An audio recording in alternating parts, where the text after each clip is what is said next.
Welcome back to the channel. If you're new, my name is James Salvatore, and today what I'm going to be talking to you about is the 2020 Mercedes A220. Now, I'm going to review it and pretty much tell you everything you need to know about it, so hopefully it'll help you make your decision on whether this car is for you or not. However, before we get into the video, please be sure to like the video as it helps promote the video, and subscribe and turn on the bell notification to be alerted when I post new videos. Now, if you're new, I do everything from new car reviews, new car comparisons, as well as I shoot videos on older vehicles and pretty much everything in between. I like to have fun, so stick around because you're not going to want to miss out on what I have to offer to you. And with that, let's get into the video.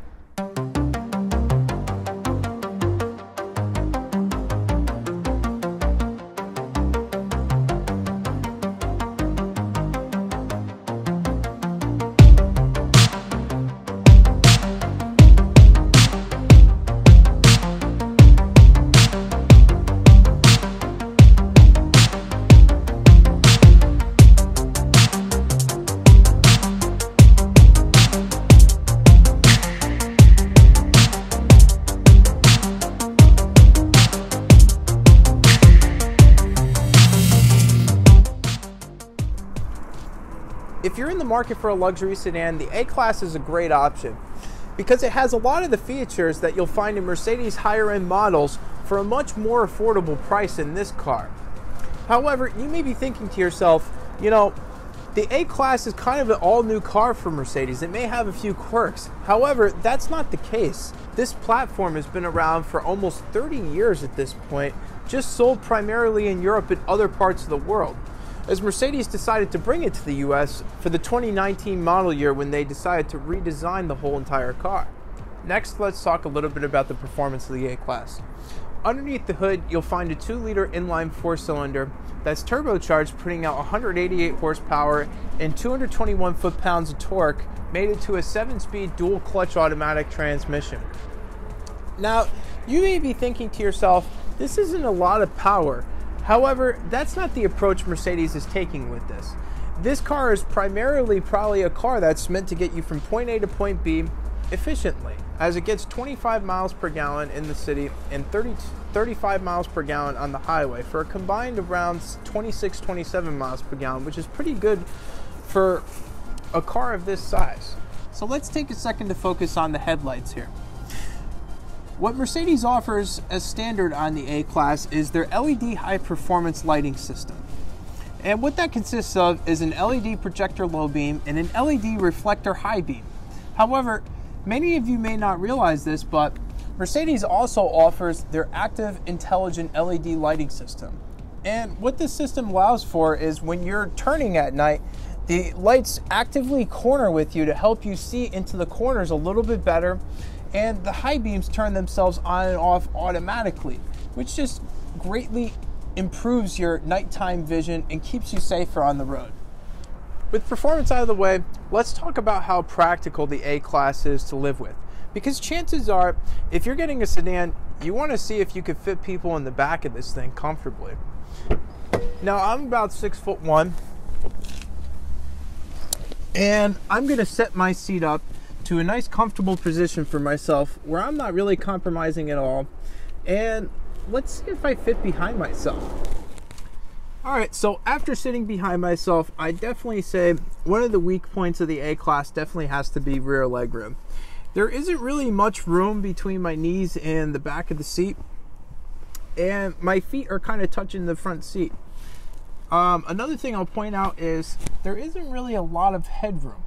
I'm 6'1" and my head's nearly touching the ceiling, and if you were 6'2", 6'3", there's no shot you'd be sitting back here. So if you carry around tall passengers, just keep that in mind. However, when it comes to like fitting kids in the car and whatnot, you should have no problem at all. Another thing I'll point out is that the A-Class isn't that wide, so if you're looking to seat 5 people in the car, most likely you're not going to be able to fit them. This car is primarily kind of just for 4 people. You do have the middle as an option, but you do have a large hump here and everybody would be squished together. Next, let's talk about the rear storage on the A-Class.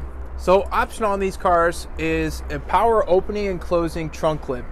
Now this car doesn't have it, however if it did, When you open the trunk, it would automatically go up, and when you close the trunk, there would be a button right here to close it, and it would just automatically close. Also, what's included in that package is if you wave your foot underneath the trunk will open as well and close if you do the same thing. With that out of the way though, the A-Class has 8.6 cubic feet of cargo storage. It's a little bit small for the class. However, if that's not enough storage for you, you can always put down the rear seats. And how you do that is you have two handles per side that you pull, and then you push the seats down in front, and there you go. You also have the ability to store skis back here simply by opening the rear pass-through in the middle and sticking the skis through. As you can see, the A-Class is a fairly practical car. Now, it does have a few drawbacks when it comes to rear legroom and rear cargo space. However, it's nothing that would stop me from buying the car, as you can find ways around that easily. Now let's move on to the interior of the vehicle and talk about some of the awesome technology that Mercedes has included with this car.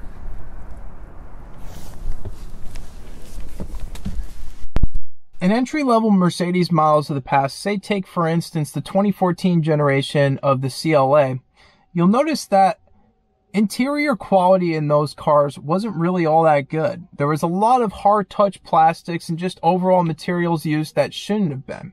It seems like in that car in particular, Mercedes was trying to produce a production car for under $30,000 that they could sell to the masses to get people into the brand. And yeah, they might have done that. However, that really didn't feel like a true Mercedes experience. However, when it comes to the A-Class, Mercedes has done an amazing job. The A-Class feels nothing like the CLA of the past. In this car, you won't really find any hard plastics. Instead, what you'll find is Mercedes paid close attention to detail when it came to the materials they used. On the top of the door cards here, you'll find a nice soft padded material, along with on the top of the dash. And then on the doors, you have a nice leatherette accented with stitching and aluminum trim and open pore wood. On the dash, you'll find that they also have a nice leatherette on it, perforated, which adds a nice sporty feel to it, with the open pore wood. All this stuff adds to the overall high quality feeling of the interior.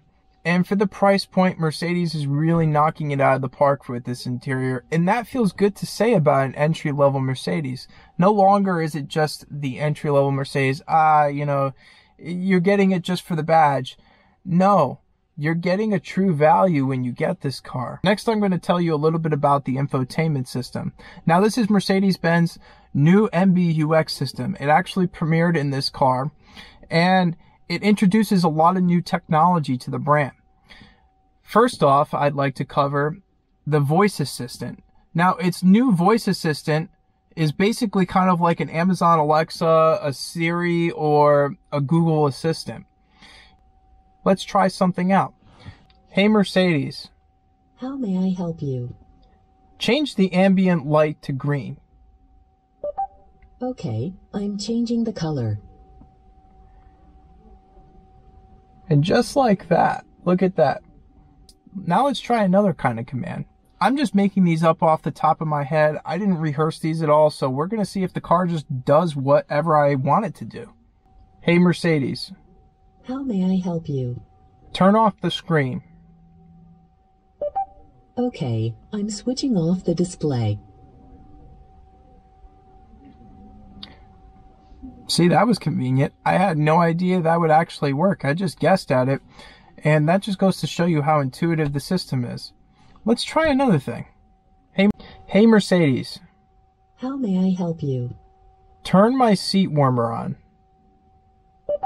I'm switching on the seat heating. Wow, that actually worked. I did not expect that to work. I was just wondering if it would. And it turned on my seat heater. And what's more impressive about that command is it knew what side to turn on. You see, there's nobody sitting in the passenger seat, and I don't know if it determines that by how much weight is on the seat or if it could tell what direction the voice is coming from.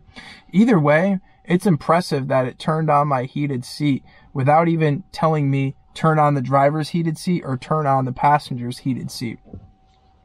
really impressive there. As you can see, the assistant in the car is very good. It responds to what you want in a reasonable amount of time, and you can pretty much ask it any question you want to and it'll deliver. I'm super impressed with it, and I think they're headed in a really good direction with it. So next, let's talk about the other ways you can interact with the system. So the first way is via the touch pads on the steering wheel, which I happen to love. This is a nice, high quality feeling steering wheel. They did a nice job with this. But anyways, getting back to the point, you have two touch pads here. The left touchpad controls the driver's information center, aka the left screen. And then the right pad over here controls the infotainment system, which you could control with this little touchpad. It goes 4 ways, so you could pretty much control any function you want to without ever taking your hand off the wheel, which is a good safety feature to have. The next way you can interact with the system for the first time ever in Mercedes vehicles is touch. And it's actually very responsive. It has multi-touch. It's not like you just tap. No, you could zoom in and it's responsive. Just look at how quick that map is loading. And you could turn it and you could pretty much have it do whatever you want. Just look how fluid it is navigating between menus. They've done a very good job with this. They might have been a little late to the bandwagon when it came to having a touchscreen. However, when Mercedes does something, they usually do it well or don't do it at all. And the last way replaces the rotary wheel in past Mercedes with this trackpad. Now, some of you may miss the rotary wheel. However, I don't, as I feel like this is nice and responsive, and it provides nice haptic feedback and sound to let you know that you selected something, which kind of reminds me of the old wheel. Like when you click over something, it's like they've replicated that in a trackpad. So overall, I like it, and it kind of provides something for everybody when it comes to interacting with the vehicle. Next, let's talk about connectivity. In this car, Apple CarPlay and Android Auto come as standard, and that's very good. However, if it's important to you, I'd like to also point out that the car has wireless charging right down here, as well as 5 USB-C ports located around the car. And this is an important point to make because it's big having USB-Cs in a car, because in 3-4 years, nobody's going to be using USB 2.0 and 3.0, which, if you don't know what that means, it's the standard USB ports that you've been seeing for years. They're going to be gone. And then you're going to have to buy these little adapters to make them work with the new stuff, and you're not going to have to do that in this car. Well, that's all for today's video. I hope you enjoyed the video and that it helped you in making your decision.